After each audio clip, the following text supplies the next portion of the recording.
ഇന്ന് നമ്മൾ കടന്നുപോയിക്കൊണ്ടിരിക്കുന്ന ഒരു കാലഘട്ടമുണ്ട് അല്ലേ? പല രാജ്യങ്ങളും ബിറ്റ് കോയിൻ വാങ്ങുന്നു, പല വലിയ കമ്പനികളും ബിറ്റ് കോയിൻ വാങ്ങുന്നു, പല വലിയ ഇൻവെസ്റ്റേഴ്സും ബിറ്റ് കോയിൻ വാങ്ങുന്നു. കഴിഞ്ഞ 10 വർഷമായിട്ട് നമ്മൾ പലരും മാജിക് ഇൻ്റർനെറ്റ് മണി അല്ലെന്നുണ്ടെങ്കിൽ ഈ ചുമ്മാ പിള്ളേർ കളിച്ച് നടന്നിരുന്ന കുറച്ച് സാധനങ്ങൾ എന്ന് വിളിച്ചിരുന്ന കാര്യങ്ങൾ ഇന്ന് അമേരിക്ക പോലുള്ള വലിയ വലിയ രാജ്യങ്ങൾ വരെ അവരുടെ സ്ട്രാറ്റജിക് റിസർവ് ആയിട്ട് സൂക്ഷിക്കുന്നു. എങ്ങനെ നമ്മളിവിടെ എത്തി അല്ലേ? അതാണ് ഇന്ന് ഞാൻ അടുത്തൊരു 20-30 മിനിറ്റിൽ പറയാൻ ആഗ്രഹിക്കുന്നത്. അപ്പോൾ നമ്മൾ ബിറ്റ് കോയിൻ്റെ കഥ പറഞ്ഞു തുടങ്ങുന്നതിന് മുമ്പ് നമ്മൾക്കൊരു കാര്യം മനസ്സിലാക്കാനുണ്ട്. എന്താണ് മണി? വാട്ട് ഈസ് മണി? എന്താണ് പണം? പലരും ഇന്ന് നമ്മൾ നോട്ടുകളും കറൻസികളും നാണയങ്ങളും UPIയും ഡെബിറ്റ് കാർഡും ക്രെഡിറ്റ് കാർഡും ഒക്കെ നമ്മൾ യൂസ് ചെയ്യുന്നുണ്ടെങ്കിലും ഫണ്ടമെൻ്റലി എന്താണ് money? Money is equal to time and energy അല്ലേ? നമ്മൾക്ക് സ്വന്തമെന്ന് പറയാൻ ആകെയുള്ളത് നമ്മളുടെ സമയവും എനർജിയാണ്. ഫോർ എക്സാമ്പിൾ, ഇപ്പോൾ മിർസാദ് നാളെ ഒരു റെസ്റ്റോറൻറ്റിൽ പോയിട്ട് പറയാണ്, ഞാൻ നിങ്ങളെ വെച്ചൊരു പോഡ്കാസ്റ്റ് ചെയ്യാം, നിങ്ങൾ എനിക്ക് ഡിന്നർ തരുമോ ചോദിച്ചു കഴിഞ്ഞാൽ അവർ സമ്മതിക്കില്ല. അപ്പോൾ നമ്മൾ ചെയ്യുന്നത് എന്താ? നമ്മൾ നമ്മളുടെ എനർജി വെച്ചിട്ട് ഒരു പോഡ്കാസ്റ്റ് ചെയ്യുന്നു. ആ പോഡ്കാസ്റ്റ് വെച്ച് നമ്മൾ പണം ഉണ്ടാക്കുന്നു. ആ പണം വെച്ചിട്ട് നമ്മൾ ഭക്ഷണം വാങ്ങി കഴിക്കുന്നു. അപ്പോൾ നമ്മൾക്ക് വേറൊരാളുമായി അത് നമ്മളുടെ സമയവും എനർജിയും യൂസ് ചെയ്യാൻ ഉള്ളൊരു മാർഗം മാത്രമാണ് പണം. ഒരു കാലം ഉണ്ടായിരുന്നു നമ്മൾക്ക് പണം സൂക്ഷിക്കാൻ പറ്റാതിരുന്നൊരു കാലം.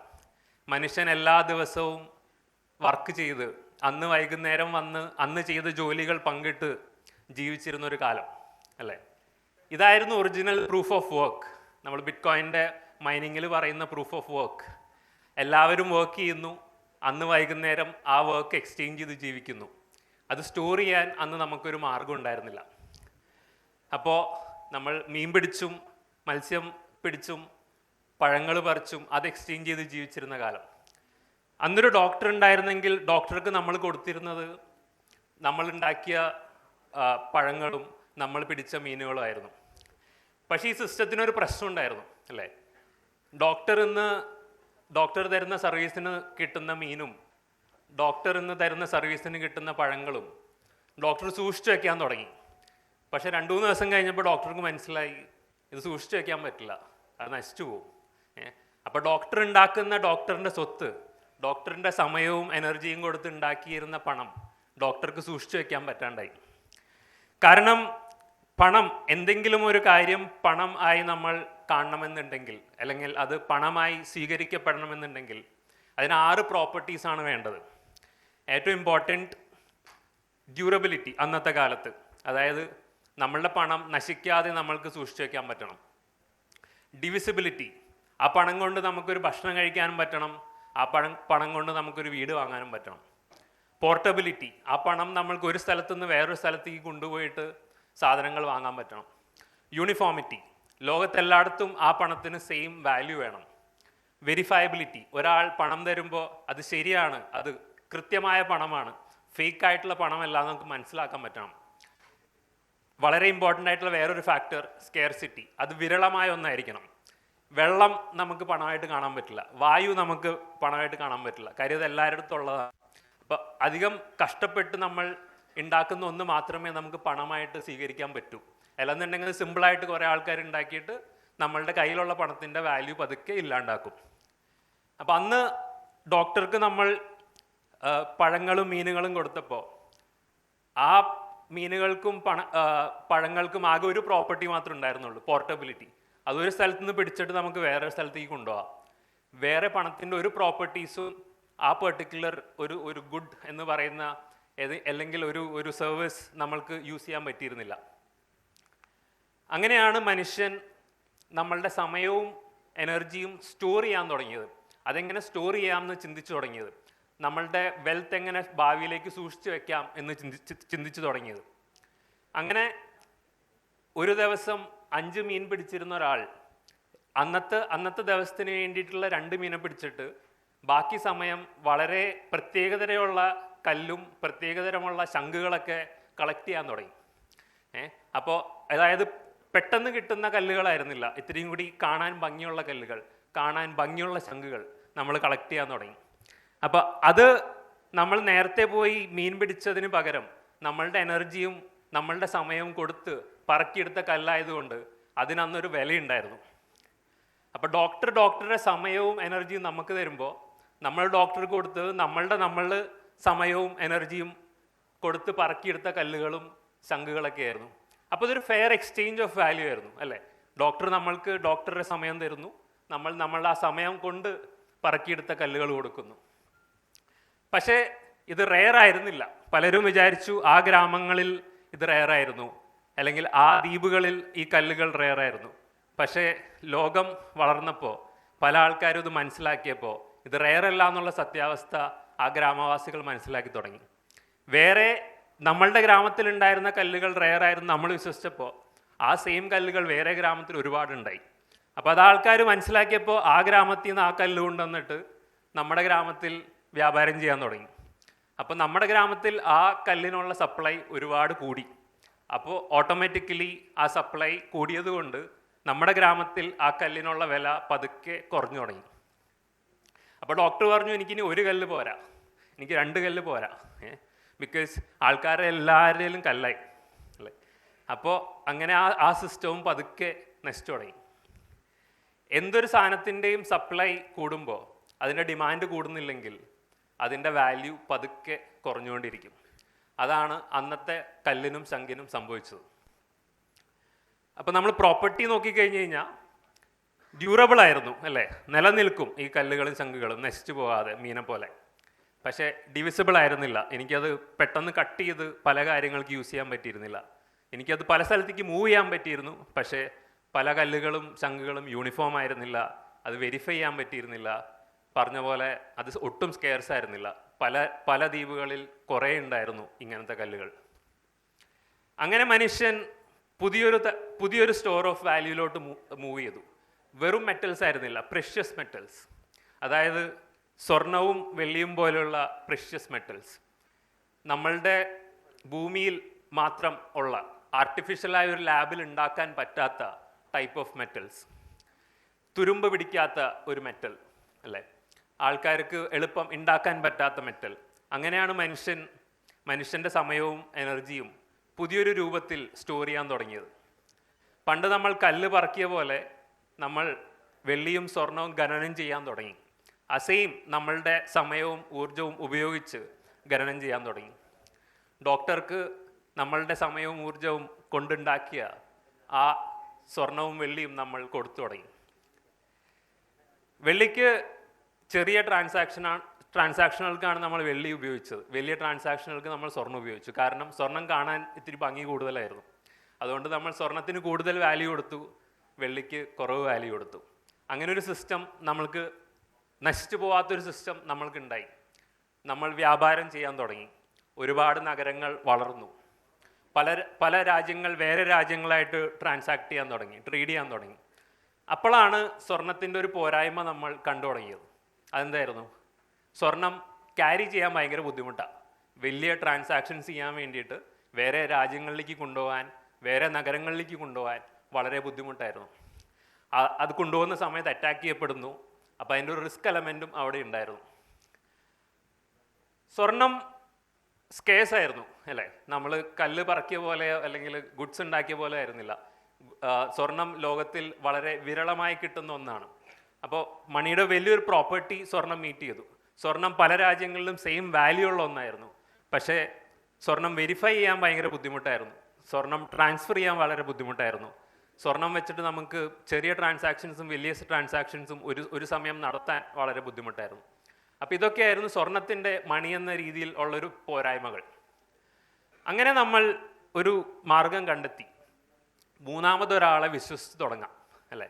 നമ്മുടെ കയ്യിലുള്ള സ്വർണം വിശ്വസ്തനായ ഒരാളുടെ കയ്യിൽ കൊടുത്തിട്ട് അയാളുടെ നമ്മളൊരു പേപ്പർ കടലാസ് വാങ്ങാൻ തുടങ്ങി. അതായത് ഈ പേപ്പർ കടലാസിന് അയാളുടെ കയ്യിലിരിക്കുന്ന സ്വർണത്തിൻ്റെ വിലയാണ് എന്ന് അയാൾ എഴുതി തരും. അങ്ങനെ ആ കടലാസ് പേപ്പർ വെച്ച് നമ്മൾ ട്രേഡ് ചെയ്യാൻ തുടങ്ങി. ഈ കടലാസ് പേപ്പർ വെച്ച് ട്രേഡ് ചെയ്യാൻ തുടങ്ങിയപ്പോൾ ഒരു കാര്യം സംഭവിച്ചു. നമ്മൾ ഈ സ്വർണം ബാക്ക് ചെയ്തിട്ടുള്ള കടലാസ് പേപ്പർ ആയതുകൊണ്ട് നമ്മൾക്ക് ചെറിയ ട്രാൻസാക്ഷൻസും വലിയ ട്രാൻസാക്ഷൻസും ഈ കടലാസ് പേപ്പർ വെച്ച് ചെയ്യാൻ പറ്റി. അപ്പോൾ നമ്മൾ സിൽവറിൻ്റെ ഉപയോഗം പതുക്കെ നമ്മളുടെ പണത്തിൽ നിന്ന് അല്ലെങ്കിൽ കറൻസി സിസ്റ്റത്തിൽ നിന്ന് സിൽവറിൻ്റെ ഉപയോഗം പതുക്കെ ഇല്ലാണ്ടായി. അപ്പം ഇങ്ങനെയാണ് സിൽവർ ഒരു കറൻസി അല്ലാതായി മാറുന്നത്. അപ്പോൾ ഈ പേപ്പർ മണി വന്നപ്പോൾ അത് ഡിവിസിബിലിറ്റി സോൾവ് ചെയ്തു. ചെറിയ ട്രാൻസാക്ഷൻസും വലിയ ട്രാൻസാക്ഷൻസും നമ്മൾക്ക് പേപ്പർ മണി വെച്ച് ചെയ്യാൻ പറ്റി. പോർട്ടബിലിറ്റി സോൾവ് ചെയ്തു. അത് സ്കേഴ്സ് ആയിരുന്നു. പക്ഷെ പലരും പല ടൈപ്പ് ഓഫ് പേപ്പർ ഇഷ്യൂ ചെയ്യുന്നതുകൊണ്ട് അത് വെരിഫയബിലിറ്റിയും യൂണിഫോമിറ്റിയും ഉണ്ടായിരുന്നില്ല. അപ്പോൾ ആ ഒരു ഫോം ഓഫ് മണിക്കും പല പോരായ്മകൾ അന്ന് ഉണ്ടായിരുന്നു. പക്ഷേ വലിയൊരു പ്രശ്നം നമ്മളെ കാത്തിരുന്നു. നമ്മൾ മൂന്നാമതൊരാളെ വിശ്വസിച്ചതുകൊണ്ട് എന്നും പലപ്പോഴായി നമ്മളുടെ ജീവിതത്തിൽ സംഭവിച്ചിട്ടുള്ള പോലെ ആ വിശ്വാസ്യത ചോദ്യം ചെയ്യപ്പെട്ടു. ആ വിശ്വാസ്യത ചൂഷണം ചെയ്യപ്പെട്ടു. പലരും കയ്യിലുള്ളതിനേക്കാൾ കൂടുതൽ പേപ്പർ, അല്ലെ, കയ്യിലുള്ള സ്വർണത്തിനേക്കാൾ കൂടുതൽ പേപ്പർ അടിച്ചിറക്കി തുടങ്ങി. അവരുടെ സ്വന്തം ആവശ്യങ്ങൾക്കും അവരുടെ സ്വന്തക്കാർക്കും വേണ്ടി ആ പേപ്പർ അടിച്ചിറക്കി തുടങ്ങി. എല്ലാവരും ഒരേ സമയം പേപ്പർ തിരിച്ചുകൊണ്ട് വന്നാലേ ഇവിടെ പ്രശ്നമുള്ളൂ. അപ്പം അങ്ങനെ ഒരു സാധ്യത ഇല്ല എന്ന് മനസ്സിലാക്കിയ ആൾക്കാർ കുറേ പേപ്പർ ഇങ്ങനെ അടിച്ചിറക്കിക്കൊണ്ടിരുന്നു. ഇങ്ങനെ വർഷങ്ങൾ കടന്നുപോയി. അന്നുണ്ടായിരുന്ന എല്ലാ കറൻസി സിസ്റ്റം ഇതുകൊണ്ട് ഇല്ലാണ്ടായി, കൊളാപ്സായി. എസ്പെഷ്യലി ഒന്നാം ലോക മഹായുദ്ധത്തിൻ്റെയും രണ്ടാം ലോക മഹായുദ്ധത്തിൻ്റെ സമയത്ത് യുദ്ധങ്ങൾ ഫണ്ട് ചെയ്യാൻ വേണ്ടിയിട്ട് നമ്മൾ ഒരുപാട് പേപ്പർ അടിച്ചിറക്കി. ഒരുപാട് പേപ്പർ അടിച്ചിറക്കിയതുകൊണ്ട് ആ പേപ്പറിൻ്റെയൊക്കെ മൂല്യം വളരെ കുറവായിരുന്നു. അത് പതുക്കെ ഇല്ലാണ്ടായി. അങ്ങനെ 1944 40ഓളം രാജ്യങ്ങളുടെ റെപ്രസെൻറ്റേറ്റീവ്സ് അമേരിക്കയിലെ ബ്രെട്ടൻ വുഡ്സ് എന്നൊരു സ്ഥലത്ത് മീറ്റ് ചെയ്യണം. ബിക്കോസ് നമുക്ക് പുതിയൊരു കറൻസി സിസ്റ്റം വേണം. ലോകം മുന്നോട്ട് പോകണമെങ്കിൽ ഇനി ഒരു പുതിയ സിസ്റ്റം വേണം. അന്ന് ബ്രിട്ടൻ പറഞ്ഞു, നമുക്ക് പുതിയൊരു കറൻസി ഉണ്ടാക്കാം. ആരും കൺട്രോൾ ചെയ്യാത്ത, ഒരു രാജ്യവും കൺട്രോൾ ചെയ്യാത്ത ഒരു കറൻസി ഉണ്ടാക്കാം. പക്ഷെ അമേരിക്ക സമ്മതിച്ചില്ല. അമേരിക്ക പറഞ്ഞു, ഞങ്ങൾ സ്വർണം വെക്കാം, ലോകത്തിലുള്ള സ്വർണം മുഴുവൻ ഞങ്ങളുടെ കയ്യിൽ വെക്കാം, എന്നിട്ട് ഞങ്ങൾ ഡോളർ പ്രിൻ്റ് ചെയ്യാം. നിങ്ങൾ ആ ഡോളർ ഞങ്ങളുടെ നിന്ന് വാങ്ങൂ. ഡോളർ വെച്ചിട്ട് നിങ്ങളുടെ ലോക്കൽ കറൻസി ഇന്ത്യൻ റുപ്പീസ്, ദിനാർ എന്താണെന്ന് വെച്ച് കഴിഞ്ഞാൽ നിങ്ങൾ പ്രിൻ്റ് ചെയ്തോളൂ. അമേരിക്കയുടെ അന്നത്തെ മിലിറ്ററി ശക്തിയും ബാക്കി എക്കണോമിക് പവറും ഉള്ള കാരണം ബ്രിട്ടൻ പറഞ്ഞതിനേക്കാൾ എല്ലാവരും അമേരിക്കയെ അനുസരിച്ചു. അങ്ങനെയാണ് ഇന്ന് നമ്മൾ യൂസ് ചെയ്യുന്ന ഡോളറും ഇന്ത്യൻ റുപ്പീസും എല്ലാം അന്ന് നിലവിൽ വരുന്നത്. എഗെയിൻ പണ്ട് സംഭവിച്ച പോലെ പിന്നെയും സംഭവിച്ചു. ആ വിശ്വാസ്യത അമേരിക്ക ചൂഷണം ചെയ്തുകൊണ്ടേയിരുന്നു. അമേരിക്ക ഒരുപാട് പ്രിൻ്റ് ചെയ്ത് കൂട്ടി. 1970-കളിൽ വിയറ്റ്നാം വാർ ഫണ്ട് ചെയ്യാൻ വേണ്ടിയിട്ട് ഇഷ്ടം പോലെ പ്രിൻ്റ് ചെയ്തു. അപ്പോൾ പല രാജ്യങ്ങൾക്കും മനസ്സിലായി തുടങ്ങി അമേരിക്കയിൽ കയ്യിലുള്ള സ്വർണത്തിനേക്കാൾ കൂടുതൽ പേപ്പർ ഉണ്ട്. അപ്പോൾ പല രാജ്യങ്ങളും ഈ പേപ്പർ കൊടുത്തിട്ട് സ്വർണം തിരിച്ചു വാങ്ങാൻ അമേരിക്കയുടെ അടുത്ത് ചെന്നു. അപ്പോൾ അമേരിക്കക്ക് മനസ്സിലായി പല രാജ്യങ്ങളും ഇത് വാങ്ങിച്ചു തുടങ്ങി കഴിഞ്ഞ് കഴിഞ്ഞാൽ ഞങ്ങളുടെ കയ്യിൽ സ്വർണ്ണമില്ല, ആൾക്കാർക്ക് ഇത് മനസ്സിലാവും, അല്ലേ, ഈ സിസ്റ്റം കൊളാപ്സ് ആവും. അപ്പോൾ 1971 അന്നത്തെ പ്രസിഡൻ്റായിട്ടുള്ള നിക്സൺ വന്നിട്ട് പറഞ്ഞു, ഇനി ഞങ്ങൾ സ്വർണം തരില്ല, നിങ്ങൾ നിങ്ങളുടെ കയ്യിലുള്ള ഡോളർ കയ്യിൽ വെച്ചോളൂ, ഞങ്ങൾ ആ സ്വർണ്ണമായിട്ട് ഇനി കൺവേർട്ട് ചെയ്യാൻ പറ്റില്ല. ഇനി അതിൻ്റെ മൂല്യം എന്ന് പറയുന്നത് നിങ്ങൾക്ക് അമേരിക്കൻ ഗവൺമെൻറ്റിലുള്ള വിശ്വാസമാണ്. അപ്പോൾ നമ്മൾ സ്വർണം ബാക്ക്ഡ് ആയിട്ടുള്ള ഒരു സിസ്റ്റത്തിൽ നിന്ന് അമേരിക്കൻ ഗവൺമെൻറ്റിനെ വിശ്വസിക്കുന്ന ഒരു സിസ്റ്റത്തിലോട്ട് 1971 മാറി. സോ അന്ന് വരെ രഹസ്യമായി ചെയ്തിരുന്ന മണി പ്രിൻറ്റിങ് അമേരിക്ക അന്ന് മുതൽ പരസ്യമായി ചെയ്യാൻ തുടങ്ങി. വീണ്ടും കുറേ പ്രിൻ്റ് ചെയ്തു. എല്ലാ വർഷവും ഗവൺമെൻറ്റിൻ്റെ സ്പെൻഡിങ് എത്രയാണോ കൂടുതൽ, അതായത് അവരുടെ വരുമാനം 100 കോടിയാണെങ്കിൽ സ്പെൻഡിങ് 200 കോടിയാണെങ്കിൽ ആ എക്സ്ട്രാ 1000 കോടി, എക്സ്ട്രാ 100 കോടി ഇങ്ങനെ പ്രിൻ്റ് ചെയ്തുകൊണ്ടേയിരുന്നു. മണി സപ്ലൈ ഒരുപാട് കൂടി. സോ മണി സപ്ലൈ കൂടുമ്പോൾ നിങ്ങളൊന്ന് കാര്യം ആലോചിക്കണം, നമ്മൾ ടെക്നോളജി വളർന്നുകൊണ്ടിരിക്കുകയാണ്, അല്ലേ, നമ്മളുടെ പ്രൊഡക്ഷൻ കേപ്പബിലിറ്റി വളർന്നുകൊണ്ടിരിക്കുകയാണ്, എല്ലാവരും കൂടുതൽ എഫിഷ്യൻ്റ് ആയിക്കൊണ്ടിരിക്കുകയാണ്. നമ്മൾ പണ്ട് ഉണ്ടാക്കുന്നതിനേക്കാൾ കൂടുതൽ ഇന്ന് സാധനങ്ങൾ ഉൽപ്പാദിപ്പിച്ചുകൊണ്ടിരിക്കുകയാണ്. പക്ഷേ സാധനങ്ങളുടെ വില അപ്പോഴും കൂടിക്കൊണ്ടിരിക്കുക, അല്ലേ. സാധനങ്ങളുടെ വില ടെക്നോളജി വളരുമ്പോൾ കുറയല്ലേ വേണ്ടത്. പക്ഷെ അത് സംഭവിക്കാത്തത് സാധനങ്ങളുടെ സപ്ലൈ കൂടുന്നതിനേക്കാൾ കറൻസിയുടെ സപ്ലൈ ഈ നാട്ടിൽ കൂടിക്കൊണ്ടിരിക്കുകയാണ്. അതുകൊണ്ടാണ് നമ്മൾ വാങ്ങുന്ന ഓരോ സാധനത്തിനും നമ്മൾ താമസിക്കുന്ന വീടുകൾക്കും എല്ലാത്തിൻ്റെയും എമൗണ്ട് കൂടിക്കൊണ്ടിരിക്കുന്നത്. പണപ്പെരുപ്പം, അല്ലേ, എല്ലാത്തിൻ്റെയും വില കൂടുന്നു. നമ്മൾ കൂടുതൽ ഉൽപ്പാദിപ്പിക്കുന്നുണ്ടെങ്കിലും വില കൂടുന്നു. സോ സത്യം പറഞ്ഞു കഴിഞ്ഞാൽ സാധനങ്ങളുടെ വിലയിൽ ഇവിടെ കൂടുന്നത്, നമ്മുടെ കയ്യിലുള്ള കറൻസിയുടെ വിലയാണ് ഇടിയുന്നത്. ബിക്കോസ് നമ്മൾ ഒരുപാട് കറൻസി പ്രിൻ്റ് ചെയ്യുന്നു എല്ലാ വർഷവും. അപ്പോൾ അതുകൊണ്ട് അതിൻ്റെ മൂല്യം പതുക്കെ ഇടിഞ്ഞുകൊണ്ടിരിക്കുകയാണ്. സോ ഗവൺമെൻറ് ബാക്ക്ഡ് പേപ്പർ മണി, അതാണ് നമ്മളിന്ന് ഉപയോഗിക്കുന്നത് അല്ലേ. ഗവൺമെൻറ് തരുന്ന പ്രോമിസ്, ഗവൺമെൻറ് നാളെ ജോലി ചെയ്ത് ആ കടം വീട്ടാം എന്നുള്ള ഉറപ്പിൻ്റെ പേരിലുള്ള ഒരു നോട്ടാണ് നമ്മുടെ കയ്യിലൊക്കെ ഇരിക്കുന്നത്. അത് ഡ്യൂറബിളാണ്, അത് നിലനിൽക്കും പല കാലങ്ങളിലേക്ക്. ഡിവിസിബിളാണ്, നമുക്ക് ചെറിയ ട്രാൻസാക്ഷൻ ചെയ്യാം, വലിയ ട്രാൻസാക്ഷൻ ചെയ്യാം, നമുക്കത് കൊണ്ടു നടക്കാം. പക്ഷെ അത് ഒട്ടും സ്കേഴ്സ് അല്ല. പലരും അത് ഫേക്കായിട്ട് പ്രിൻ്റ് ചെയ്യുന്നു. ഒരു രാജ്യത്തുള്ള ഗവൺമെൻറ് മണി വേറൊരു രാജ്യത്തുള്ള ഗവൺമെൻറ് മണിയായിട്ട് നമ്മൾക്ക് കൺവേർട്ട് ചെയ്യുമ്പോൾ അത് യൂണിഫോമും അല്ല. അപ്പോൾ ഗോൾഡിലുണ്ടായ പല ഗുണങ്ങളും, എസ്പെഷ്യലി ഏറ്റവും ഇമ്പോർട്ടൻ്റ് ആയിട്ടുള്ള സ്കേർസിറ്റി എന്നുള്ളൊരു പ്രോപ്പർട്ടി ഗവൺമെൻറ് ബാക്ക്ഡ് മണിക്ക് ഇല്ലാണ്ടായി. അങ്ങനെ 2008 എത്തി അല്ലേ. 2008 ലോകം വലിയൊരു സാമ്പത്തിക മാന്ദ്യത്തിലൂടെ കടന്നുപോയൊരു വർഷമായിരുന്നു. അമേരിക്കയിൽ ഒരുപാട് ബാങ്കുകൾ ഒരു ഇറസ്പോൺസിബിൾ ആയിട്ടുള്ള രീതിയിൽ പ്രോപ്പർട്ടി വാങ്ങാൻ ലോൺ കൊടുക്കുകയും പല ആൾക്കാർക്ക് ജോലി പോകുകയും ആ ലോൺ തിരിച്ചടയ്ക്കാൻ പറ്റാതെ വലിയൊരു എക്കണോമിക് കൊളാപ്സ് നേരിട്ടുകൊണ്ടിരിക്കുന്ന ഒരു വർഷമായിരുന്നു 2008. ഈ വർഷത്തെ ഒരു പ്രത്യേകതയുണ്ട് അല്ലേ. ഈ വർഷമാണ് ആദ്യമായി സതോഷി എന്നൊരു അജ്ഞാതൻ നമ്മളോട് ബിറ്റ്കോയിൻ്റെ ആശയം പങ്കുവയ്ക്കുന്നത്. ആ ഒരു വർഷം ആണ് അതിൻ്റെ ആശയം വന്നതെങ്കിലും 1970 മുതൽ, അതായത് ലോകം ഗോൾഡ് സ്റ്റാൻഡേർഡിൽ നിന്ന് മാറിയത് മുതൽ പല ആൾക്കാരായിട്ട് റിസർച്ച് ചെയ്യുകയും എക്സ്പെരിമെൻ്റ് ചെയ്യുന്ന ഒരു സിസ്റ്റമായിരുന്നു. എങ്ങനെ നമ്മൾക്ക് കമ്പ്യൂട്ടറും കോഡും വെച്ചിട്ട് സ്വർണത്തിൻ്റെ ഒരു ഡിജിറ്റൽ ഫോമാറ്റ് ഉണ്ടാക്കാം, സ്വർണം പോലെ സ്കെയർസ് ആയിട്ടുള്ള ഒരു ഡിജിറ്റൽ ഫോം ഓഫ് മണി എങ്ങനെ ക്രിയേറ്റ് ചെയ്യാം. നമ്മൾ ഫിസിക്കൽ വേൾഡിൽ നിന്ന് ഡിജിറ്റൽ വേൾഡിലേക്ക് മാറുമ്പോൾ ഒരു വലിയൊരു പ്രശ്നമുണ്ട് അല്ലേ. എൻ്റെ കയ്യിലൊരു സ്വർണ്ണ നാണയം ഉണ്ടെന്നുണ്ടെങ്കിൽ ഞാനത് ഒരാൾക്ക് തന്നു കഴിഞ്ഞ് കഴിഞ്ഞാൽ എനിക്കത് വേറെ ആൾക്ക് കൊടുക്കാൻ പറ്റില്ല അല്ലേ. എൻ്റെ കയ്യിൽ നിന്ന് ആ സ്വർണ്ണ നാണയം പോയി. പക്ഷേ നമ്മൾ ഡിജിറ്റൽ വേൾഡിൽ വരുമ്പോൾ എൻ്റെ കയ്യിൽ ഈ ഇവൻ്റ് ഒരു ടിക്കറ്റ് ഉണ്ടെന്ന് വിചാരിക്കും, ഞാൻ അത് വേറെ ആൾക്ക് മറച്ചു വെക്കുന്നു, ഞാനത് വേറൊരാൾക്ക് മറച്ചു വെക്കുന്നു, എനിക്കത് എത്ര പേർക്ക് വേണമെങ്കിലും മറച്ചു വെക്കാം. ബിക്കോസ് ഞാനത് എത്ര ആൾക്കാർക്ക് അയച്ചു കൊടുത്താലും എൻ്റെ കയ്യിലുള്ള ടിക്കറ്റ് എൻ്റെ കയ്യിൽ തന്നെ ഇരിക്കും. അപ്പോൾ ഇതായിരുന്നു നമ്മൾ ഏറ്റവും സോൾവ് ചെയ്യാൻ ട്രൈ ചെയ്തിരുന്ന ഒരു problem, problem of double spending. അതാണ് 2008 സതോഷി നമ്മളോട് പറഞ്ഞത്. ബ്ലോക്ക് ചെയിൻ എന്നുള്ള ടെക്നോളജി ഉപയോഗിച്ച്, അതായത് എല്ലാവരും ഒരു നോട്ട് പുസ്തകം വയ്ക്കാം, എല്ലാവരുടെ കയ്യിലും ആർക്കൊക്കെ എത്രയുണ്ട് എന്നുള്ള കണക്ക് വയ്ക്കാം. അപ്പോൾ ഞാൻ ഒരാൾക്ക് ഒരു ബിറ്റ് കോയിൻ കൊടുത്തു കഴിഞ്ഞ് കഴിഞ്ഞാൽ വേറെ എല്ലാവർക്കും അറിയാൻ പറ്റും എൻ്റെ കയ്യിൽ ആ ബിറ്റ് കോയിൻ ഇല്ല എന്നുള്ളത്. അങ്ങനെയാണ് നമ്മൾ ആ പ്രോബ്ലം സോൾവ് ചെയ്ത് 2008 ബിറ്റ് കോയിൻ എന്നുള്ളൊരു ആശയം പിറക്കുന്നത്. 2009 ഒരു ബാങ്ക് തകർച്ചയുടെ വക്കിൽ നിൽക്കുമായിരുന്നു അമേരിക്കയിൽ. ഇത് ജനുവരി 3 ടൈംസിൻ്റെ കവർ പേജാണ്. അന്ന് ബാങ്കിൻ്റെ അനാസ്ഥ മൂലം ഉണ്ടായ നഷ്ടം അന്ന് അവിടുത്തെ ഗവൺമെൻറ് പ്രിൻ്റ് ചെയ്ത് വീട്ടാം എന്ന് പറയുന്നതിൻ്റെ ഒരു ന്യൂസ് ക്ലിപ്പിംഗ് ആണിത്.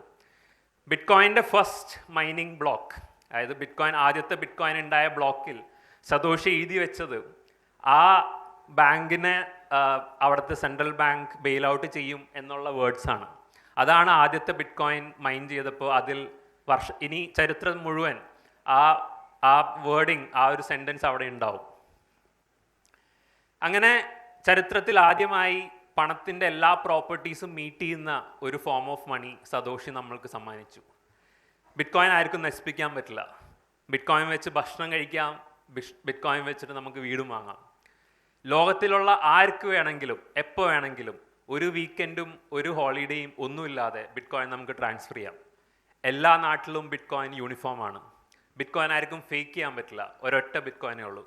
Most importantly bit coin scarce ആണ്. കല്ലിന് ഒരുപാട് സപ്ലൈ ഉണ്ടായ പോലെ, ഗോൾഡിന് സ്കേഴ്സ് സപ്ലൈ ഉണ്ടായ പോലെ, നമ്മളുടെ ബാങ്ക് നോട്ടിന് അൺലിമിറ്റഡ് സപ്ലൈ ഉള്ള പോലെ ആദ്യമായി ഡിനോമിനേറ്ററിൽ ഒരു സംഖ്യ വരുന്നു, 21 മില്യൺ, 2.1 കോടി. അത്രയും ബിറ്റ് കോയിനെ ഈ ലോകത്തുണ്ടാവും. അത് നമ്മൾ കമ്പ്യൂട്ടർ കോഡ് വഴി അവിടെ എഴുതി വെച്ച് നമ്മളെല്ലാവരും ആക്സെപ്റ്റ് ചെയ്തൊരു കാര്യമാണ്. അതാർക്കും മാറ്റാൻ പറ്റില്ല. നമ്മൾ പണ്ട് നമ്മളുടെ സമയവും എനർജിയും കൊടുത്ത് മീൻ പിടിച്ച പോലെ, നമ്മൾ സ്വർണവും വെള്ളിയും ഖനനം ചെയ്ത പോലെ ഇന്ന് നമ്മളുടെ കമ്പ്യൂട്ടറുകൾ, നമ്മളുടെ മെഷീൻ നമ്മൾക്ക് വേണ്ടി ബിറ്റ് കോയിൻ മൈൻ ചെയ്യുന്നു. അപ്പോൾ അന്ന് നമ്മൾ പ്രൂഫ് ഓഫ് വർക്ക്, നമ്മൾ വർക്ക് ചെയ്ത് ഉണ്ടാക്കിയ പോലെ ഇന്ന് നമ്മൾക്ക് വേണ്ടി നമ്മളുടെ കമ്പ്യൂട്ടറുകൾ വർക്ക് ചെയ്ത് പുതിയ ബിറ്റ് കോയിൻ ഉണ്ടാക്കുന്നു. So we are back. ഞാൻ ആദ്യം പറഞ്ഞ പോലെ money is equal to time and energy. Bitcoin also equal to time and energy. നമ്മളുടെ സമയവും എനർജിയും സ്റ്റോർ ചെയ്ത് വെക്കാനുള്ള ഏറ്റവും നല്ല മാർഗം, the highest quality money, the purest form of money, അതാണ് ബിറ്റ് കോയിൻ. പലരും പറഞ്ഞു കേട്ടിട്ടുണ്ട് ഞാൻ, ബിറ്റ് കോയിൻ കാണാൻ പറ്റില്ല അല്ലേ, ബിറ്റ് കോയിൻ ടച്ച് ചെയ്യാൻ പറ്റില്ല, ഇത് ചുമ്മാ ഒരു നമ്പറാണ്. ഈ ഒരു എക്കോസിസ്റ്റം എന്ന് പറയുന്നത് വെറും ഒരു നമ്പർ മാത്രമല്ല. ലോകം മുഴുവൻ ബിറ്റ് കോയിൻ ഡെവലപ്പേഴ്സ് ഉണ്ട്. ബിറ്റ് കോയിൻ്റെ സോഫ്റ്റ്വെയർ എന്നും ബെറ്റർ ആക്കാൻ നോക്കുന്ന ഒരു കൂട്ടം ചെറുപ്പക്കാർ. ലോകം മുഴുവൻ ബിറ്റ് കോയിൻ സപ്പോർട്ട് ചെയ്യുന്ന മെഷീൻസും കമ്പ്യൂട്ടേഴ്സും ഉണ്ട്. ലോകം മുഴുവൻ ബിറ്റ് കോയിൻ്റെ ആ ഒരു നോട്ട് ബുക്ക്, ആരുടെ കയ്യിൽ എന്തുണ്ട് എന്ന് സൂക്ഷിക്കുന്ന കണക്ക് പുസ്തകം സ്റ്റോർ ചെയ്തിട്ടുള്ള കമ്പ്യൂട്ടറുകളുണ്ട്. ലോകം മുഴുവൻ ബിറ്റ് കോയിൻ്റെ കീസ് സ്റ്റോർ ചെയ്ത് വയ്ക്കാനുള്ള വാളറ്റ്സ് ഉണ്ട്. ഇതെല്ലാം ബിറ്റ് കോയിനെ സപ്പോർട്ട് ചെയ്യുന്ന ഫിസിക്കൽ ഇൻഫ്രാസ്ട്രക്ചേഴ്സാണ്. പിന്നെ ഞാൻ ഈ പരിപാടിക്ക് പ്രിപ്പയർ ചെയ്യുന്നതിന് മുമ്പ്, ഞാൻ സ്പീച്ചിന് പ്രിപ്പയർ ചെയ്യുന്ന മുമ്പ് നമ്മുടെ നാട്ടിലൊരു CA ചെയ്തൊരു വീഡിയോ കണ്ടു, ബിറ്റ് കോയിൻ തല്ലിപ്പൊളിയാണ് എന്നുള്ളൊരു വീഡിയോ. പുള്ളി പറയുന്നൊരു കാര്യം, ബിറ്റ് കോയിനെ ബാക്ക് ചെയ്യാൻ ഒന്നുമില്ല അല്ലേ, ബിറ്റ് കോയിൻ നമ്മൾ കാണാൻ ഒന്നുമില്ല. ബിറ്റ് കോയിൻ കാണാൻ ഒന്നുമില്ലാത്ത എന്തുകൊണ്ടാണെന്നറിയോ? കാണാൻ എന്തെങ്കിലും ഈ ലോകത്ത് ബിറ്റ് കോയിനെ ബാക്ക് ചെയ്യുന്ന എന്തെങ്കിലും ഉണ്ടായിരുന്നുണ്ടെങ്കിൽ അമേരിക്കൻ ഗവൺമെൻറ് അത് പണ്ടേ നശിപ്പിച്ചാണ്. ഞാൻ ബിറ്റ് കോയിൻ ഇന്ന് നിലനിൽക്കില്ലായിരുന്നു. ബിറ്റ് കോയിനെ ബാക്ക് ചെയ്യാൻ ഒന്നുമില്ല എന്നുള്ളത് ബിറ്റ് കോയിൻ്റെ ഒരു ബഗ്ഗല്ല, അത് ബിറ്റ് കോയിൻ്റെ ഫീച്ചറാണ്. സതോഷി ഒരു അജ്ഞാതനാണ്. സതോഷി ആരാണെന്ന് നമുക്കറിയില്ല, ഇന്നും അറിയില്ല. അതിന് വലിയൊരു കാരണമുണ്ട്. ബിറ്റ് കോയിൻ 2008 വരുന്നതിന് മുമ്പ് ആ സെയിം ടെക്നോളജി ഉപയോഗിച്ച് പല കമ്പനികളും ഈ പ്രോബ്ലം സോൾവ് ചെയ്യാൻ നോക്കി. ഗോൾഡ് ബാക്ക് ചെയ്ത് ക്രിപ്റ്റോ ടോക്കനുകൾ ഇറക്കാൻ നോക്കി. പക്ഷേ അതിനെല്ലാം ഒരു മാനേജ്മെൻറ്റ് ഉണ്ടായിരുന്നു, അതിനെല്ലാം ഒരു CEO ഉണ്ടായിരുന്നു. അത് മനസ്സിലാക്കിയ US ഗവൺമെൻറ് അന്നേ അത് അടച്ചുപൂട്ടി കളഞ്ഞു. അപ്പോൾ ബിറ്റ് കോയിൻ്റെ നിലനിൽക്കണമെങ്കിൽ, ബിറ്റ് കോയിൻ റൺ ചെയ്യണം എന്നുണ്ടെങ്കിൽ ഒരാവശ്യമായിരുന്നു, അതിൻ്റെ പിന്നിൽ ആരാണെന്നുള്ളത് പുറത്ത് ലോകം അറിയരുതെന്നുള്ളത്. അതാണ് സതോഷി ചെയ്ത ശരി. ബിറ്റ് കോയിന് റൂളേഴ്സ് ഇല്ല അല്ലേ, ഒരാളും അത് തീരുമാനിക്കുന്നില്ല. ബിറ്റ് കോയിൻ ഒരു റൂൾ ബേസ്ഡ് സിസ്റ്റമാണ്. എന്ത് സംഭവിക്കുന്നു എന്ന് നമ്മൾ കോഡ് വെച്ച് എഴുതി വെച്ചിട്ടുണ്ട്. അതാണ് എല്ലാ ദിവസവും സംഭവിച്ചുകൊണ്ടിരിക്കുന്നത്. ഞാൻ എപ്പോഴും പറയാറുള്ളത്, നമ്മൾ പലരും ബിറ്റ് കോയിനെ പറ്റി എന്തൊക്കെ പറഞ്ഞാലും അല്ലേ, ബിറ്റ് കോയിൻ തട്ടിപ്പാണ്, ബിറ്റ് കോയിൻ ആൾക്കാരെ കാശ് കളയും, ഇത് റിയൽ അല്ല, എന്ത് പറഞ്ഞാലും ബിറ്റ് കോയിൻ 2008 ഉണ്ടാക്കിയിരുന്നത് ഒരു കാര്യത്തിന് വേണ്ടിയിട്ടാണ്. നമ്മൾ ആരും കൺട്രോൾ ചെയ്യാത്ത എല്ലാവർക്കും വേണ്ടിയിട്ടുള്ളൊരു കറൻസി സിസ്റ്റം. അപ്പം നമ്മൾ എന്തൊക്കെ പറഞ്ഞാലും എല്ലാ ദിവസവും 16 വർഷമായിട്ട് ബിറ്റ് കോയിൻ ആ ജോലി കൃത്യമായി ചെയ്യുന്നുണ്ട്. ഒരു ട്രാൻസാക്ഷൻ പോലും ബിറ്റ് കോയിനിൽ ഇതുവരെ ഒരു ഫ്രോഡുലന്റ് ട്രാൻസാക്ഷൻ റെക്കോർഡ് ചെയ്യപ്പെട്ടിട്ടില്ല. അതായത് എനിക്ക് എൻ്റെ കയ്യിലിരിക്കുന്ന ബിറ്റ് കോയിൻ 2 പ്രാവശ്യം സ്പെൻഡ് ചെയ്യാൻ ഒരാൾക്കും ഇന്നേ വരെ പറ്റിയിട്ടില്ല. അതാണ് ബിറ്റ് കോയിൻ്റെ ശക്തി. അതായത് ഇന്ന് പലരും പറയുന്ന ബിറ്റ് കോയിന് സെൻട്രൽ അതോറിറ്റി ഇല്ല, ബിറ്റ് കോയിനെ ബാക്ക് ചെയ്യാനൊന്നുമില്ല, ഇത് മനസ്സിലാക്കാത്ത പലരും ഇതിൻ്റെ പോരായ്മകൾ എന്ന് പറഞ്ഞ് നടക്കുന്ന പലതും ഇതിൻ്റെ ശക്തികളാണ്. അതുകൊണ്ടാണ് ഇന്ന് ഇതിന് വാല്യൂ ഉള്ളത്. നിങ്ങൾക്കുള്ള അഡ്വാൻറ്റേജ് ഇന്ന് ലോകത്തിലെ 90% ആൾക്കാർക്ക് ഇത് എന്താണെന്ന് ഇപ്പോഴും അറിയില്ല അല്ലേ. പലരും പറയുന്നത് ചൈനീസ് ഗവൺമെൻറ്റിൻ്റെ സ്പൈ സോഫ്റ്റ്വെയർ ആണ് അല്ലേ.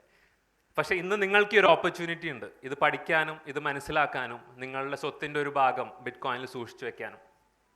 ഞാൻ എപ്പോഴും പറയാറുള്ളത്, ഇൻവെസ്റ്റ് ചെയ്യുന്നതിന് മുമ്പ് പഠിക്കുക, ഇതെന്താണെന്ന് മനസ്സിലാക്കുക. കാരണം നാളെ ഇത് ചിലപ്പോൾ ഒരു 40% മൂല്യം ഇടിയുമ്പോഴും നിങ്ങൾക്ക് വളരെ ഇഷ്ടമുള്ളൊരു ഇൻഫ്ലുവൻസർ പറയാണ് ഇത് 0 പോവുകയാണെന്ന് പറയുമ്പോഴും നമ്മൾക്ക് ഉറച്ചു നിൽക്കണമെന്നുണ്ടെങ്കിൽ നമ്മൾ എന്താണ് വാങ്ങിച്ചിരിക്കുന്നത്, നമ്മൾ എന്തിലാണ് നമ്മളുടെ സമയവും ഊർജ്ജവും സ്റ്റോർ ചെയ്തിരിക്കുന്നത് എന്നുള്ളത് നമ്മൾക്ക് കൃത്യമായി അറിഞ്ഞിരിക്കണം. അതുകൊണ്ട് ഇത് എന്താണെന്ന് പഠിക്കുക, മനസ്സിലാക്കുക. നമ്മളെല്ലാവരും കൂടെ ഉണ്ട് അല്ലേ. നിങ്ങൾക്ക് എന്ത് ഡൗട്ട് ഉണ്ടെന്നുണ്ടെങ്കിലും ചോദിക്കാനും മനസ്സിലാക്കാനും ഇതിന് കൃത്യമായി അറിയാനും നമ്മളെല്ലാവരും ഇവിടെ ഹെൽപ്പ് ചെയ്യാനുണ്ട്.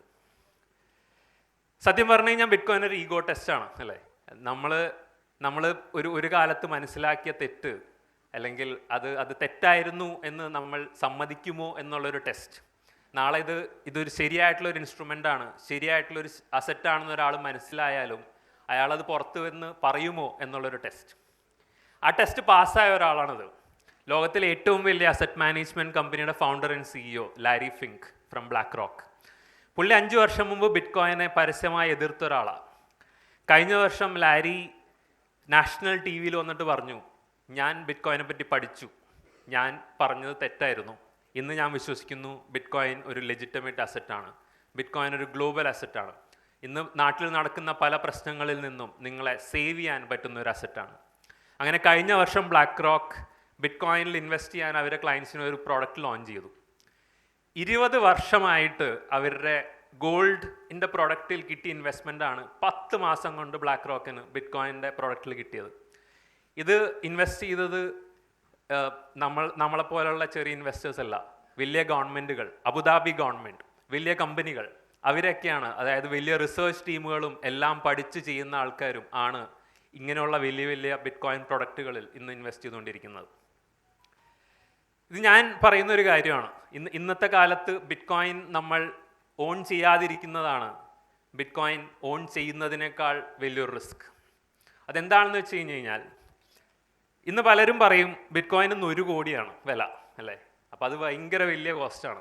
ഇത് ഇനി അധികം വളരാനൊന്നും ചാൻസ് ഇല്ല. പക്ഷെ ഇത് കണ്ടാൽ നമുക്ക് മനസ്സിലാവും ബിറ്റ് കോയിൻ്റെ ഒരു ബിറ്റ് കോയിൻ എന്ത് വില എന്നുള്ളതല്ല ഇവിടുത്തെ കാര്യം. എല്ലാ ബിറ്റ് കോയിനിലും എന്തോരം വാല്യൂ ഒന്ന് സ്റ്റോർ ചെയ്തിട്ടുണ്ട് എന്നുള്ളതാണ് ഇവിടുത്തെ കാര്യം. അതിന്ന് വെറും $2 ട്രില്യൺ മാത്രമാണ്. ഗോൾഡിൽ അത് 22 ട്രില്യൺ ആണ്. സ്റ്റോക്കുകളിൽ 135 ട്രില്യൺ ആണ്. റിയൽ എസ്റ്റേറ്റിൽ 370 ട്രില്യൺ ആണ് അല്ലേ. ഇത് നോക്കിയാൽ നമുക്ക് മനസ്സിലാവും ഏറ്റവും എഫിഷ്യൻ്റ് ആയിട്ടുള്ള ഏറ്റവും ബെസ്റ്റ് സ്റ്റോർ ഓഫ് വാല്യൂയിലേക്ക് ഇനി അടുത്തൊരു 10-20 വർഷങ്ങളിൽ ഇതിന്ന് പലതിൽ നിന്നും വാല്യൂ പതുക്കെ ബിറ്റ് കോയിനിലേക്ക് മൂവ് ചെയ്ത് തുടങ്ങും. റിയൽ എസ്റ്റേറ്റിന് കൊടുക്കേണ്ട പോലെ മെയിൻ്റനൻസ് ഫീസോ പ്രോപ്പർട്ടി ടാക്സോ ബിറ്റ് കോയിൻ ഇല്ല. ഇക്വിറ്റീസിൽ നമ്മൾ വിശ്വസിക്കുന്ന പോലെ ഒരു മാനേജ്മെൻറ്റോ ബോർഡോ ഒന്നും ബിറ്റ് കോയിൻ ഇല്ല. ഗോൾഡ് സൂക്ഷിച്ച് വെക്കേണ്ട കോസ്റ്റ് അല്ലെന്നുണ്ടെങ്കിൽ അതിൽ നമ്മൾ ഓഡിറ്റേഴ്സിന് വിശ്വസിക്കേണ്ട പോലെ ഒന്നും ബിറ്റ് കോയിൻ ഇല്ല. ഒരു 12 വാക്യങ്ങൾ നമ്മൾ മെമ്മറൈസ് ചെയ്താൽ നമ്മൾക്ക് നമ്മളുടെ ബിറ്റ് കോയിൻ എങ്ങോട്ട് വേണമെങ്കിലും കൊണ്ടുപോകാം. ഇത് മനസ്സിലാക്കി തുടങ്ങുമ്പോൾ പതുക്കെ ക്യാപിറ്റൽ ബിറ്റ് കോയിനിലേക്ക് മൂവ് ചെയ്ത് തുടങ്ങും. അപ്പം നിങ്ങൾക്കിന്ന് ബിറ്റ് കോയിൻ ഇല്ല എന്നുണ്ടെന്നുണ്ടെങ്കിൽ ഫോർ എക്സാമ്പിൾ നിങ്ങൾക്കിന്ന് ബിറ്റ് കോയിൻ ഉണ്ടെന്നുണ്ടെങ്കിൽ നിങ്ങളുടെ സ്വത്തിൻ്റെ 1-2% ബിറ്റ് കോയിനിൽ നിന്ന് സൂക്ഷിച്ച് വെച്ചിട്ടുണ്ടെന്നുണ്ടെങ്കിൽ നാളെ എല്ലാം നശിച്ചാലും ബിറ്റ് കോയിൻ നിങ്ങൾക്ക് നഷ്ടപ്പെടാൻ പോകുന്നത് 1-2% മാത്രമായിരിക്കും അല്ലേ. പക്ഷേ നിങ്ങൾക്ക് ബിറ്റ് കോയിൻ ഇല്ല എന്നുണ്ടെങ്കിൽ നിങ്ങളിന്ന് യൂസ് ചെയ്തിരിക്കുന്ന നിങ്ങളിന്ന് സ്റ്റോർ ചെയ്യുന്ന പല അസറ്റിൽ നിന്ന് 10, 20, 30% വാല്യൂ ബിറ്റ് കോയിനിലേക്ക് അടുത്ത 10-20 വർഷങ്ങളിൽ മൂവ് ചെയ്യും. അപ്പോൾ ബിറ്റ് കോയിൻ ഇല്ല എന്നുള്ളതാണ് ഏറ്റവും വലിയ റിസ്ക്, ബിറ്റ് കോയിൻ ഓൺ ചെയ്യുന്നതിനേക്കാൾ കൂടുതൽ. ബിറ്റ് കോയിൻ എല്ലാവർക്കുമാണ് അല്ലേ. നമ്മൾ ആക്ച്വലി ഫോർച്ചുനേറ്റ് ആയിട്ടുള്ളൊരു രാജ്യമാണ്. നമ്മൾക്ക് UPI ഉണ്ട്, നമ്മൾക്കൊരു സ്റ്റോക്ക് മാർക്കറ്റ് ഉണ്ട്, നമ്മൾക്ക് സ്റ്റേബിൾ ആയിട്ടുള്ളൊരു ഫൈനാൻഷ്യൽ സിസ്റ്റം ഉണ്ട്. പല രാജ്യങ്ങൾക്കും ഇതില്ല. അവർക്ക് വിശ്വസിക്കാനൊരു ഗവൺമെൻറ് ഇല്ല, അവർക്ക് വിശ്വസിക്കാനൊരു സെൻട്രൽ ബാങ്ക് ഇല്ല, അവർക്ക് UPI ഇല്ല, അവർക്ക് ലോകം ആയിട്ട് കച്ചവടം ചെയ്യാൻ മാർഗങ്ങളില്ല. അവർക്ക് ഇന്ന് ആകെയുള്ള വഴി ബിറ്റ് കോയിൻ മാത്രമാണ്. ഇന്ന് എല്ലാവർക്കും ഉള്ളൊരു ഗുണം എന്താണെന്ന് വെച്ച് കഴിഞ്ഞാൽ, നിങ്ങൾക്ക് എന്താണോ കൺവീനിയൻറ്റ് ആ രീതിയിൽ ഇന്ന് ബിറ്റ് കോയിനിൽ ഇൻവെസ്റ്റ് ചെയ്യാം. നിങ്ങൾക്കൊരു വാളറ്റ് വാങ്ങിച്ച് നിങ്ങൾക്ക് സ്വയം സ്റ്റോർ ചെയ്യണമെന്നുണ്ടെങ്കിൽ അത് ചെയ്യാം. നിങ്ങളൊരു എക്സ്ചേഞ്ചിൽ പോയി വാങ്ങിച്ച് അവിടെ സ്റ്റോർ ചെയ്യണമെങ്കിൽ അതും ചെയ്യാം. അല്ലെങ്കിൽ ഒരു പ്രൊഫഷണൽ ടീമിൻ്റെ ഹെൽപ്പോടുകൂടി നിങ്ങൾക്ക് ബിറ്റ് കോയിൻ വാങ്ങണം എന്നുണ്ടെങ്കിൽ അതും ചെയ്യാം. സോ ഞാൻ ഒരു കാര്യം പറഞ്ഞിട്ട് അവസാനിപ്പിക്കാം. നമ്മൾ മനുഷ്യർ എപ്പോഴും ശ്രദ്ധിക്കുന്ന 2 കാര്യങ്ങളാണ്. നമ്മളുടെ സമയത്തിൻ്റെയും എനർജിയുടെയും വില അല്ലേ. നമ്മൾ ഇന്നൊരാൾക്ക് വേണ്ടി വർക്ക് ചെയ്യുമ്പോൾ അതിന് നമ്മൾക്ക് എന്ത് കിട്ടുന്നു. 2, നമ്മൾ സ്റ്റോർ ചെയ്ത് വെച്ചിരിക്കുന്ന വെൽത്ത്, നമ്മൾ ഇന്ന് യൂസ് ചെയ്യാതെ വെച്ചിരിക്കുന്ന നമ്മളുടെ സമയവും നമ്മളുടെ ഭാവിയിലേക്കും നമ്മളുടെ ഭാവി ജനറേഷനും വേണ്ടി വെച്ചിരിക്കുന്ന സമയത്തിൻ്റെയും മൂല്യത്തിൻ്റെയും, അതായത് നമ്മളുടെ വെൽത്തിൻ്റെ മൂല്യം. ഇന്ന് ആ വെൽത്ത് കൊണ്ട് 6 മാസത്തെ റെൻറ്റും 6 മാസത്തെ ഫുഡും 6 മാസത്തെ പെട്രോളും അടിക്കാൻ പറ്റുന്നുണ്ടെങ്കിൽ 10 വർഷവും 20 വർഷവും കഴിഞ്ഞിട്ടും നമ്മൾക്കത് 6 മാസത്തെ റെൻറ്റും 6 മാസത്തെ ഫുഡും കഴിക്കാൻ പറ്റണം. അല്ലെന്നുണ്ടെങ്കിൽ അതിൻ്റെ മൂല്യം പതുക്കെ ഇടിഞ്ഞുകൊണ്ടിരിക്കുക. ഇന്ന് നടക്കുന്നത്, അതായത് ഇന്ന് ഈ കറൻസി ഒരുപാട് നമ്മൾ പ്രിൻ്റ് ചെയ്തുകൊണ്ടിരിക്കുന്നുണ്ട് നടക്കുന്നത്, നമ്മൾ ഒരുപാട് ഇപ്പുറത്തെ സൈഡിൽ ശ്രദ്ധിച്ചുകൊണ്ടിരിക്കുക അല്ലേ. നമ്മുടെ കാശ് എങ്ങനെ വർദ്ധിപ്പിക്കാം, ഇതെങ്ങനെ പെട്ടെന്ന് ഇരട്ടിയാക്കാം, ഇതെങ്ങനെ ഇന്ന് 10-20% പോരാ, നമ്മൾ തുടക്കം തന്നെ നമുക്ക് 100% എങ്ങനെ ഉണ്ടാക്കാം എന്നാണ് ചിന്തിച്ചുകൊണ്ടിരിക്കുന്നത്. അവിടെ നമ്മൾ കളയുന്നത് നമ്മളുടെ സ്കില്ല് ഇമ്പ്രൂവ് ചെയ്യാൻ ഉള്ളൊരു സമയം. അതായത് നമ്മൾക്ക് വേണ്ടി ഇന്ന് AI പല ജോലികളും റീപ്ലേസ് ചെയ്തുകൊണ്ടിരിക്കുന്ന കാലത്ത് നമ്മളെ ഇമ്പ്രൂവ് ചെയ്യാൻ, നമ്മളുടെ സമയവും എനർജിയുടെ മൂല്യം ഇമ്പ്രൂവ് ചെയ്യാൻ നമ്മൾക്ക് പറ്റുന്നില്ല. നമ്മളുടെ കുടുംബങ്ങളോടെ സമയം സ്പെൻഡ് ചെയ്യാൻ നമുക്ക് പറ്റുന്നില്ല. പണ്ട് ഒരാൾ മാത്രം ജോലിക്ക് പോയി 7-8 കുട്ടികളെ വളർത്തിയ കാലം ഉണ്ടായിരുന്നു. ഇന്ന് രണ്ടുപേരും ജോലിക്ക് പോയിട്ട് ഒരു കുട്ടിയുടെ പഠിപ്പ് പോലും നോക്കാൻ പറ്റാത്തൊരവസ്ഥ അല്ലേ? അത് നമ്മളുടെ കുഴപ്പമല്ല, ഈ സിസ്റ്റത്തിൻ്റെ കുഴപ്പമാണ്. ബിറ്റ് കോയിൻ ഇതിനൊരു സൊല്യൂഷനാണ് അല്ലേ? ബിറ്റ് കോയിനിലാണ് നമ്മൾ നമ്മളുടെ നമ്മുടെ വെൽത്ത് സ്റ്റോർ ചെയ്യുന്നുണ്ടെന്നുണ്ടെങ്കിൽ ബിറ്റ് കോയിൻ തരുന്ന കുറച്ച് ഉറപ്പുകളുണ്ട്. ഇത് വേറൊരാൾ നാളെ പ്രിൻ്റ് ചെയ്യില്ല, ഇതാരും നിങ്ങളുടെ കയ്യിൽ നിന്ന് എടുത്തുകൊണ്ട് പോയില്ല. ബിറ്റ് കോയിൻ, നിങ്ങൾക്ക് എത്ര ബിറ്റ് കോയിൻ ഉണ്ടോ ആ കണക്ക് ഒരാളും തിരുത്തില്ല. ഇതൊക്കെയാണ് ബിറ്റ് കോയിൻ തരുന്ന ഉറപ്പ്. യെസ്, സോ മണി ഒരു സ്കോറിംഗ് സിസ്റ്റമാണ്. ആർക്ക് എന്തൊക്കെയുണ്ട് എന്നുള്ളൊരു സിസ്റ്റം. അത് മാനിപ്പുലേറ്റ് ചെയ്യാൻ പറ്റാത്ത ഇന്നത്തെ ലോകത്തിലെ ഏറ്റവും ആകെയുള്ളൊരു സിസ്റ്റം ബിറ്റ് കോയിൻ മാത്രമാണ്. സോ ഞാൻ നേരത്തെ പറഞ്ഞ പോലെ പലവർക്കും ആകെയുള്ള ഹോപ്പ്, പല രാജ്യങ്ങളിലും ഉള്ള ആൾക്കാർക്ക് ആകെയുള്ള ഹോപ്പ് അതാണ് ബിറ്റ് കോയിൻ. സോ ഇന്ന് നമ്മൾ ജീവിക്കുന്ന ഒരു സിസ്റ്റം ഉണ്ട് അല്ലേ? നമ്മൾ ട്രസ്റ്റ് ബേസ്ഡ് സിസ്റ്റം എന്ന് പറയും. നാളെ ജോലി ചെയ്ത് തരാം എന്ന് നമ്മൾ പരസ്പരം പറഞ്ഞ് കൊടുക്കുന്ന ഒരു സിസ്റ്റമാണെന്ന്. ബാങ്കിൽ നിന്ന് ലോൺ എടുക്കുമ്പോൾ നമ്മൾ പറയുന്നത് അടുത്ത 30 വർഷം ഞാൻ ജോലി ചെയ്ത് നിങ്ങളുടെ ലോൺ അടയ്ക്കാം. സ്റ്റുഡൻറ്റ് ലോൺ എടുക്കുമ്പോഴും ഹോം ലോൺ എടുക്കുമ്പോഴും നമ്മൾ അതാണ് പറയുന്നത്. ഗവൺമെൻറ് ബോണ്ട് തന്ന് നമ്മളുടെ കയ്യിൽ നിന്ന് കാശ് വാങ്ങുമ്പോഴും അവരും പറയുന്നത് അതാണ്, ഞങ്ങൾ എഫിഷ്യൻ്റായിട്ട് ഗവേൺ ചെയ്തിട്ട് ആ കടം വീട്ടാം. ഈ സിസ്റ്റം ഇന്നേ വരെ ഒരു രാജ്യത്തും നിലനിന്നിട്ടില്ല. എപ്പോഴും അത് കൊളാപ്സ് ചെയ്തിട്ടേ ഉള്ളൂ. എന്നുള്ളൊരു ചോദ്യം മാത്രമേ ഉള്ളൂ. ആ സിസ്റ്റത്തിൽ നിന്ന് എസ്കേപ്പ് ചെയ്യാൻ ഇന്ന് ഏറ്റവും വലിയ മാർഗം ബിറ്റ് കോയിനാണ്. അത് മനസ്സിലാക്കിയത് കൊണ്ടാണ് US ഗവൺമെൻറ് അടക്കം ഇന്ന് അവരുടെ ഒരു റിസർവ് ബിറ്റ് കോയിൻ സൂക്ഷിക്കാൻ നോക്കുന്നത്. സോ നിങ്ങൾ അടുത്ത മാസം ശമ്പളം കിട്ടുമ്പോൾ ആദ്യം വാങ്ങേണ്ട ഒന്നാണ് ബിറ്റ് കോയിൻ. നിങ്ങൾക്ക് നാളെ ഒരു ആവശ്യം വരുമ്പോൾ ഏറ്റവും അവസാനം വിൽക്കേണ്ട ഒന്നാണ്. സ്ഥലവും സ്വർണവും എല്ലാം കഴിഞ്ഞ് മാത്രം. അത്രയും മൂല്യം ഉള്ള ഒന്നാണ് ബിറ്റ് കോയിൻ. സോ പണ്ടാരോ പറഞ്ഞ പോലെ ഒരിക്കലും വിൽക്കരുത് നിങ്ങളുടെ bit coin. Never cell your bit coin. Thank you every one.